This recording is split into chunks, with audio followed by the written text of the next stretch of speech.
Hey guys, Coach Little here. Wanted to take the opportunity to break down yesterday's meet. It's not something that I normally do to come on here and talk about each meet, but certainly yesterday was one I think worthy of talking of, if for no other reason that went back and counted, and it had been 678 days since our last track and field competition as a team. That would have been the regional meet back in May of 2019. So obviously with the 2020 season being canceled, it was felt good to be back out at the track and getting in competition. So we'll just kind of go through some of the results here, just down the list, and talk a little bit about those. And we'll start with the 400-meter dash. Mike and Matt Jones competed in that for us. And Mike, who actually ran track 1 year before, he competed, they're juniors now, competed as an 8th grader for Campbell County, had ran the 400 before, so his 1 minute, 0.95 hundredths of a second or tenths of a second was a personal best for him, and he finished 4th. His brother Matt, who's a newcomer to track and field, has not competed in the past, ran it in 1:02 and finished 6th. Moving on to the 800-meter run, just a half mile. Connor Snap placed first. He ran that in 2:22, and that is it's kind of odd. It is considered a school record because that is the fastest varsity 800-meter time that we've ran. It's not a personal best for Connor, though, because Connor ran the 800-meter run once in a middle school meet. So because that was a middle school meet, it's not actually a varsity record. So he set the varsity record yesterday, did not set a PR. He ran about 2 seconds faster a couple years ago at a middle school meet. Mike Jones ran the 800 yesterday in 2:29. Again, that was a PR for him. He ran that back as an 8th grader. And Matt Jones also competed in the 800 yesterday for us and finished in 2 minutes and 30 seconds. Matt and Mike were Mike and Matt, I should say, were 3rd and 4th respectively. On the girls' side in the 800-meter run, Brayley Curtis ran 2:53 and finished in 2nd place. That was good enough to break our girls' record by a couple seconds. So, and with the girls' records, it's a little more questionable just because we had some really good girls who competed in track and field in the 1970s. We don't have any records for the most part, I should say, we don't have any records for those girls or times or anything, but I don't believe I've seen any indication that we had any 800-meter runners. So feel pretty good about knowing that's probably the record. Moving on to the 1600-meter boys race. Connor Snap finished first in that race as well, running 5:17. Bryant Curtis finished second. He set a new PR of 5:32. Bryant had ran track and field, I believe, one other year. And Grayson Miller, in his first ever track meet yesterday, ran 5:53 in the mile and placed 3rd. And the girls' 1600-meter run, Brayley Curtis, also her first year running track, she finished in 3rd place. She ran 6:28 again. That is good enough to set the new school record for the girls' 1600. And then in the 3200-meter run for the boys, Bryant Curtis finished 3rd, running 12:02, and Grayson Miller ran the 2 miles in 12:45, placing 4th. Also yesterday, exciting for the first time since 2017, we competed in the boys 4x800-meter relay. So of course that's where you have 4 guys, and they each run 2 laps or a half mile. And that team consisted of Matt Jones, Connor Snap, Bryant Curtis, and Mike Jones. Ran it in that order, and their time was 9:29, about a minute faster than the old school record, so another school record broken there, and they placed 2nd in that. And one thing to note about these running events is that they may not be running the same events, the next meet that they ran this meet. And that's a lot of what the regular season of track is. You're trying to determine, as a coach or as a coaching staff, where do we put our athletes? Where are they best going to perform? And where are they best positioned to help the team? So it's not always necessarily who's the best athlete in each event. There are other factors that come into that. So, it may be that someone is already settled in and won't change events this year, but it's very possible that, especially in the month of April, we're trying to determine where athletes are best suited for themselves and best suited to help the team. So those are some changes that could still occur, over the next several meets as we try to really figure out where we're going to have everyone run, because we want them in the position at our regional meet in May to, be in the position that's best going to help the team. In the boys shot put, John Paul Cordell set a personal best. He threw 33 feet 11 and a half inches.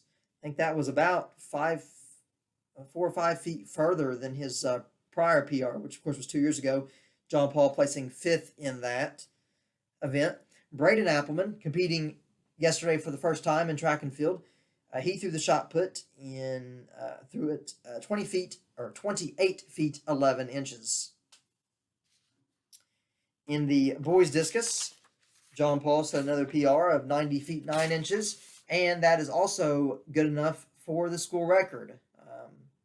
Surpassed that school record, I think, by 4 to 6 inches. And John Paul placed fourth in that.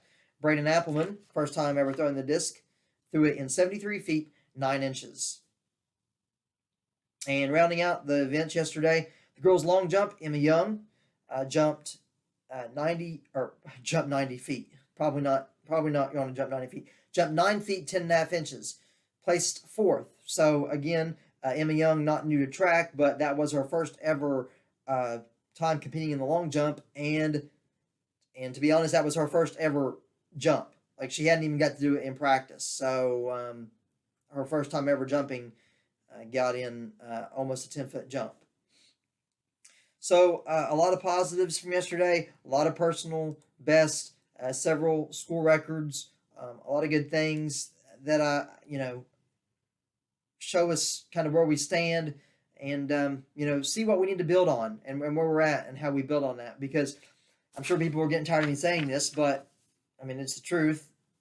With the KHSA pushing basketball season back 4 weeks, there's always some overlap from when we start practice to when we get our basketball kids out, but normally it's 4 or 5 weeks. Normally we start track and field practice here in Augusta in 1st of February, and normally by the end of February, 1st of March, we have our kids out, and normally we have them out at least 3 solid weeks before our first race. This year, we had our basketball players regularly for probably 5 to 8 practices before our first meet. So I think it's really important to continue to stress to our kids, particularly our ball players, listen, you've not gotten in nearly as much practice as these other kids. You can start practice in track and field in December. And a lot of schools do, and I would say most schools at minimum started probably, by the 1st of February when we normally do. So, we're a little, but through no fault of our own, a little behind behind the game on that. And, it's just important to remember that here as we get started and move forward. We are playing a bit of a catch up. So that's a big reason why we now have a 3-week gap in meets. I could have scheduled at least one meet here in the next 3 weeks, but ultimately decided not to. Decided that given the circumstances for this year, that it was better just to take this time and focus just on practices. Gives us three weeks of practices, and I think that's what we need right now. One of those 3 weeks is spring break. We never take off fall and spring break for cross country and track. It's just not really possible. I mean, we could do it in spring, I guess, but especially this year where we're already kind of behind. We're not practicing all week. All right, first of all, gave them off Good Friday coming up. So that's the first thing I wanted to talk about. They're off Good Friday, and then, of course, they're off Saturday, Sunday. So they have a 3-day break there. And our distance runners going to, have them do a long run on one of those 3 days. And, our jumpers and throwers will probably have some sort of workout as well, at least for one of those days. And then next Monday, I gave the team off. So, again, the distance runners should do a 30-minute light pace run. I brought us back to practice Tuesday, Wednesday, and Friday. So those will be some harder workouts that's harder for them to do on their own, but better done in a practice session. Now, if your family's going to be out of town, or has, something already planned that you can't make practice, obviously I understand it is spring break. But like I said, I did want to schedule practices because I think they're needed right now. And we always practice on spring break. It's hard to take a week off of running. You take a week off of running, and you're certainly going to, fall behind. Um, so that's kind of what our spring break schedule looks like. We gave out April practice schedules last week, and that does include the last 3 days here of March. I went ahead and threw those on there because we actually changed tomorrow's practice time. I think on the March schedule, tomorrow's practice was 5 to 6:30. We actually moved it up 4 to 5:30. So we did move that up an hour. So take note of that. Also, again, last week we sent out a revised meet schedule. Originally, I had seen the date posted as our Harrison County meet in May being on the 21st, which was our graduation. It turns out it's not the 21st, it's Thursday, May 20th. So that's one change that I made on there.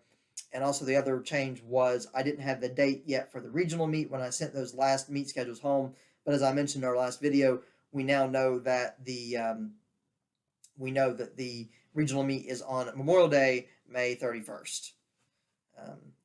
So that kind of touches on the varsity. Not much to touch on with the middle school. We continue to practice. And again, just like the high school, I scheduled a couple of practices over spring break for middle school because the very next week we have our first competition.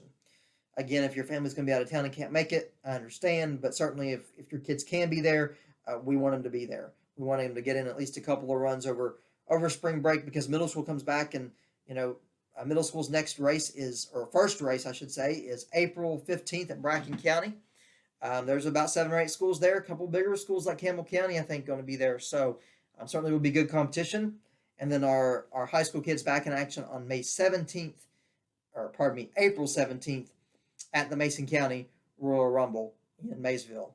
So look forward to about 3 weeks of good practices here, and we get back to competing and get to competing on a much more regular basis at that point. I think that's going to do it for today.